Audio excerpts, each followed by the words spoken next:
Hello everyone, and welcome to the fourth chapter in the Masterplan tutorials. Last time we left off, I had assigned you the task of creating all of the plot points up until the second interlude. If you've done that, your Masterplan campaign file will probably look similar to mine. You might have decided to put the kobold layer into a subplot or link the plot points around differently. However you did it is fine, so long as it makes logical sense to you, the Dungeon Master. The A3 encounter is highlighted in red by Masterplan because its challenge rating is too strong for first-level players. This is because that encounter is supposed to happen in waves and not all at the same time. You could write several plot points for each wave, but I personally find that it's much easier to just code all into one plot point and put notes on how you're supposed to run that particular encounter. Okay, that's enough preamble. Today, we are going to more thoroughly flesh out these encounters by creating a treasure parcel list, adding magic items to our libraries, and then assigning out those parcels to the players. First step is going to be creating the treasure parcel list. Select Project from the top, then select Treasure Parcels. Alternatively, we can hit the F5 key. Currently, my treasure parcels are blank. Your screen may have added the default parcels in already, but I'm going to do that now. Masterplan knows exactly what the Dungeon Master's Guide recommends for parcel setup, so when you click on the Add button, just select Standard Set. Put in the correct level, in this case level 1, and hit the OK button. Voila! Instant parcel guidelines. Alright, time for some real awesome Masterplan magic. But first, I have to level with you guys. Some of the most powerful features in Masterplan come from the libraries that you build for it. The more accurate your libraries are, the better this program is. A long time ago, Masterplan had the ability to build its own libraries using the compendium, but Wizards of the Coast saw legal problems with this and issued a cease and desist order. The last version of Masterplan that was able to scrape the compendium was 8.8, and so obviously there have been many changes since then. I tell you all of this because I have libraries from the older Masterplan, and I want to show you just how powerful it can be if you take the time to create your libraries. At the top of the screen, you'll see a Randomize All button. This goes through and pulls out magic items at the correct level, and even fills in a little bit of flavor text for the gold piece amounts. There we are. Some magic items and some fun item descriptions for your gold piece parcels. You can hit the Randomize button more than once just to redo the parcel. If you don't like a specific item, just double-click on it, and then hit the Random Parcel button. If you double-click on a magic item in the parcel, you get the option to Change Magic Item. This goes into your libraries and pulls up all the magic items of the corresponding level. When you click on a magic item, you can see the stat block on the side. Cape on the Shadowfell was produced before Wizards got done writing up all the rules for 4th edition, so the treasure parcel system really doesn't apply very well. The first encounter, for example, leaves the adventurers with a whopping 34 silver. Boy howdy! You can adjust the monetary parcels to reflect what Keep on the Shadowfell offers, or use the random button. I'm going to stick with what's in the PDF.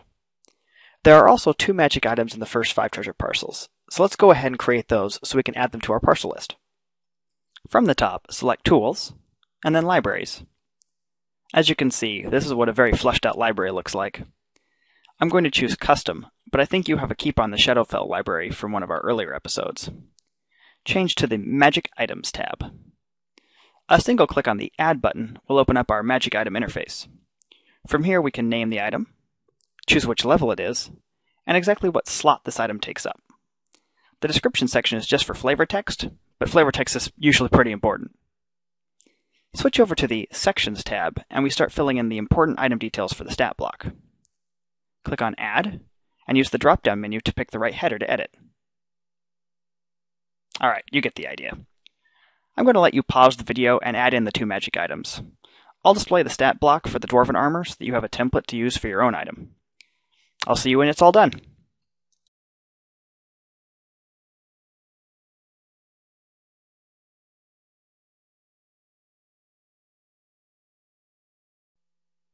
Alright, hopefully you're done adding in your Amulet of Health and Dwarven Armor.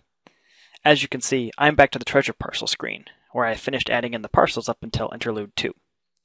I've also taken the liberty of assigning one of the treasure parcels so you can see what that looks like. At the top it reads, Assigned to a plot point. Also, in the background, you can see it listed at the bottom of our sidebar. This arrangement is very helpful for you as a Dungeon Master to quickly look over which parcel you may or may not have forgotten to hand out. Assigning a parcel is actually very easy. I'll close this window, open up a plot point, then choose Treasure Parcels, and then add a predefined parcel. double-click on the correct parcel, and now it's allocated. You can add more than one parcel to an encounter, and you usually have to do that if you want to add both monetary rewards and magic items. Now if we go back to our list, we can see that our parcel is now in the assigned group. The last bit on the treasure parcel screen is the Allocated To column. This is how you can define which treasure parcel is intended for which player character, and ties in very well to our last segment in this chapter, adding player characters. Close out of the treasure parcel screen and head back up to the project menu. Choose Player Characters. Sad day, I have no friends. That's okay, I can add one. Clicking on the Add button itself brings up a new player screen, but if you click on the drop-down arrow, we get a whole slew of options. We can import from the character builder, but that currently doesn't work with the new online version, and you have to use the older version of the character builder. We can also import a player or a whole party from the iPlay4e toolset. I'll just take the quick route and choose Random Party for 5 random characters to look at. We now have a party of 5 people that span all the different class roles. At the top, click on Class Row Overview to see just how the party breaks down. This is very handy to help give your players ideas when they go to create their characters.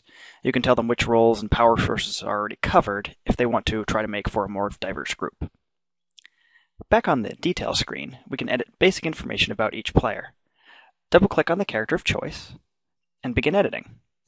Most of this information is just for record-keeping purposes, but the statistics can come into play when running an encounter from within Masterplan. Make sure you fill this information out accurately if you plan on actually running a combat encounter. I'll touch more on this down the road. Now that we have the PCs in place, we can assign them treasure parcels.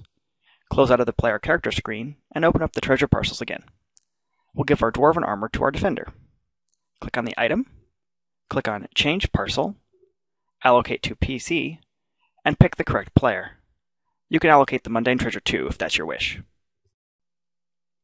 We've covered the main points of this chapter, and you now have almost all of the information you need to finish your Masterplan version of Keep on the Shadowfell. Go ahead and finish creating all of the plot points, and next chapter I'll cover the last few items that we are missing.